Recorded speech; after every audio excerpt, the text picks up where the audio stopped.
Haya, habarini za mchana, shule ya Kinjumbi Sekondari. Nzuri. Marahaba. Kwa kweli hiyo ndo napenda kutosha. Sasa tukisema halo, tunavyoitikia tunajua.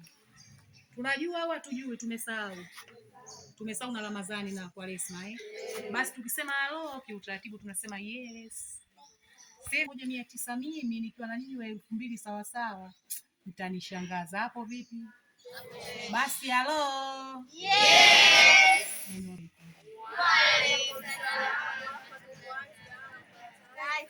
Tumsifu Yesu Kristo. Amen. Kristo. Kwa kweli jamani, Kristo ni tumaini letu kwa wale watu. Msifu Yesu Kristo. Niliyopo mbeleni kwa majina naitwa Neema Steven Simba, diwani wa viti maalum tarafa ya Miteja. Hapo vipi? Lakini tunaposema tarafa ya Miteja naamini mnajua ni Mingumbi, Kinjumbi, Tingi, Somanga na Miteja. Kwa hiyo hapa Kinjumbi ndo tarafa ya wapi? Ya Miteja. Lakini sisi hatuna mambo mengi sana, ili na nyinyi mrudi kwenye vipindi vyenu.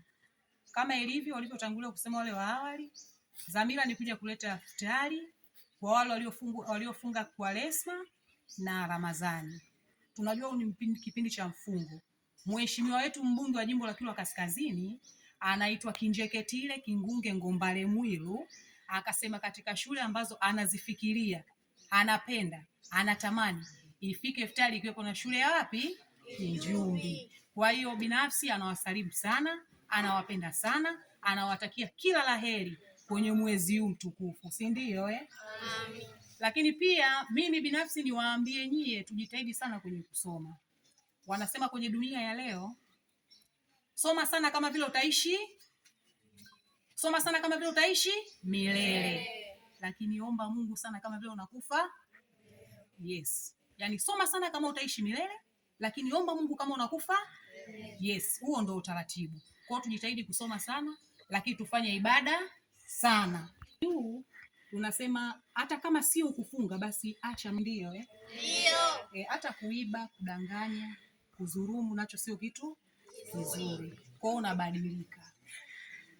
Kwa hayo machache mimi naomba niwatakie kila laheri, lakini pia hapa panasemekana zilo hakuna. Mwalimu amesema, mimi niseme mbarikiwe sana. Nijitahidi iwe hivyo mpaka siku zijazo na zijazo. Asanteni kwa kunisikiliza, nawatakia mchana